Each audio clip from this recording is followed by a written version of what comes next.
523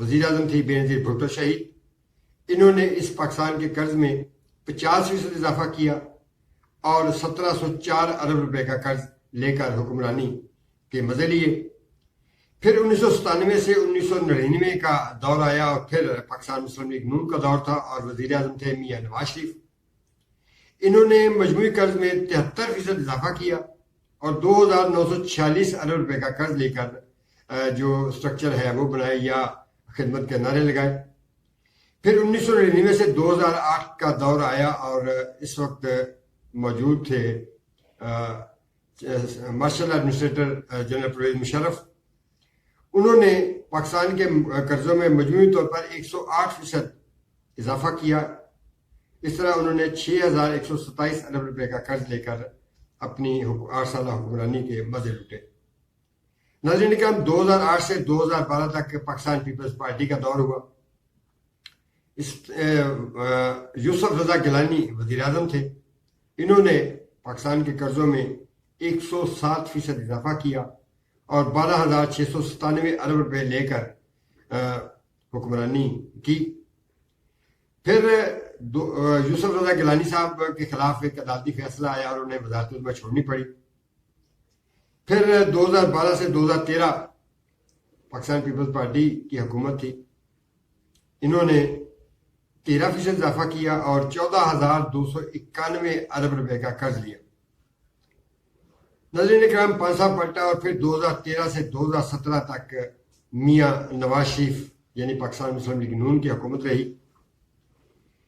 انہوں نے 21,408 روپے کا قرض لے کر مجموعی طور پر قرضوں میں 50% اضافہ کیا.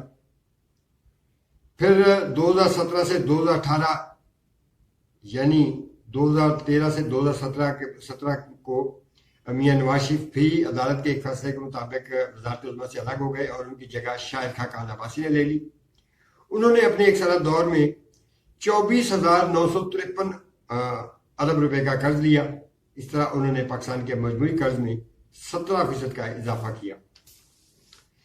ناظرین اکرام 2018 سے 2022 کا ایک نیا دور شروع ہوا جب عمران خان پاکستان کے وزیر اعظم تھے. انہوں نے ایک نئے پاکستان کا نعرہ لگایا اور تبدیلی لانے کا ایک دعویٰ کیا. اپنے تبدیلی کے اس دور میں تقریباً 3 سال 6 ماہ ان کا دور حکومت تھا.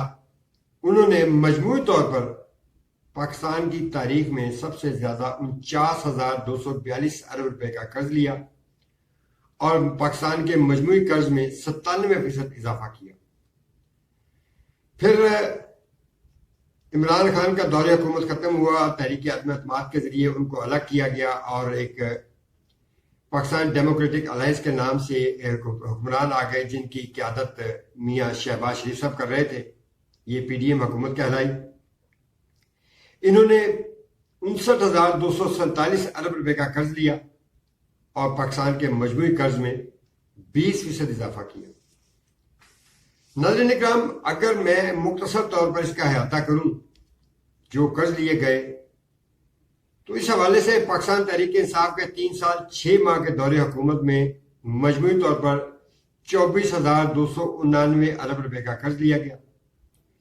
پاکستان مسلم لیگ نون کے مجموعی طور پر 11 سالہ دور حکومت میں یعنی جتنے بھی ان کے دور حکومت آئے ان 11 سالہ حکومت بنتی ہے ان کی. انہوں نے اس میں 12,329 ارب روپے کا قرض لیا. اس طرح پاکستان پیپلز پارٹی کے جو 4 کے جو ٹینیور بنتے ہیں حکمرانی کے یہ ٹوٹل 16 سالہ حکمرانی بنتی ہے پاکستان پیپلز پارٹی کی پاکستان میں. انہوں نے 16 سالوں میں پاکستان کی تاریخ میں سب سے کم قرض لیا اور صرف 8,987 ارب روپے قرض کا بوجھ پاکستانی خزانے پر ڈالا.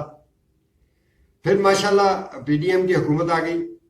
پی ڈی ایم کی حکومت تقریباً 16 ماہ رہی. انہوں نے اس 16 ماہ میں 10,006 ارب کا قرض لیا اور پاکستانی خزانے میں 10,006 ارب روپے کا اضافہ کیا. اگر میں ناظرین کا بات کروں آمریت کی تو ضیاء الحق سے جنرل پرویز مشرف تک کا یہ جو 20 سالہ دور حکومت ہے آمریت کا اور سول آمریت کا دور کہہ لیں تو اس میں تاریخ کا سب سے کم ترین قرض لیا گیا، یعنی کہ 3607 ارب روپے کا قرض لیا گیا اور حکمرانی چلائی گئی۔ تو یہ جو فیکٹس اینڈ فگر ہے ناظرین اکرام، یہ ان لوگوں کے لیے ہیں جو پاکستان عالمی کو بدنام تو بہت کرتے ہیں مگر فیکٹس اینڈ فگر سے یا یوں کہہ لیجیے کہ حقیقت سے بہت دور ہیں، اور کہتے ہیں کہ جب بھی عملیت آتی ہے یہ چیف مارشل اللہ جو ہے ایڈمنسٹریٹر ہوتے ہیں، یہ کھا جاتے ہیں، لوٹ مار کرتے ہیں، یہ کرتے ہیں وہ کرتے ہیں، لیکن فیکٹس اینڈ فگر جو پڑھے ہیں، نیٹ پہ پڑھے ہیں ناظرین اکرام، وہاں پہ آپ چیک کر سکتے ہیں۔ تو اس حوالے سے تو ماشاء اللہ پاکستان کے لیے بہترین آپشن ہے، کیونکہ ماشاء اللہ دور میں صرف 3607 ارب روپے کا قرض لیا گیا۔ تو ناظرین اکرام، یہ ہماری پاکستان کی جو تاریخ ہے یہ بڑی دردناک ہے، اذیت سے بھری ہوئی ہے، لیکن ہم آنکھیں چراتے ہیں پاکستان کی تاریخ سے اور کوشش کرتے ہیں کہ جو ہماری دانشوری ہے لوگ اس کو مانیں اور جو حقائق ہیں اس پر پردہ پڑا رہے۔ آج کے اس دور میں یعنی کہ جیسے آپ دیکھتے ہیں سوشل میڈیا ہے، الیکٹرانک میڈیا ہے، پرنٹ میڈیا ہے، بہت تیزی کے ساتھ خبریں باہر نکلتی ہیں، مگر آج بھی اتنی غلط بیانی کی جاتی ہے تو اندازہ لگا لیں کہ جس نے پاکستان کی تاریخ لکھی ہے یا جس نے دنیا کی تاریخ لکھی ہوگی اس نے کیا کچھ نہیں کیا ہوگا، اور ہمارے پاس جو معلومات آتی ہیں کیا وہ درست ہے یا ان میں بھی مبالغہ آرائی کا پہاڑ موجود ہے۔ تو ناظرین اکرام، ابھی تک اتنا ہی، اگلی ویڈیو تک لی اجازت چاہتا ہوں۔ اللہ نگہبان۔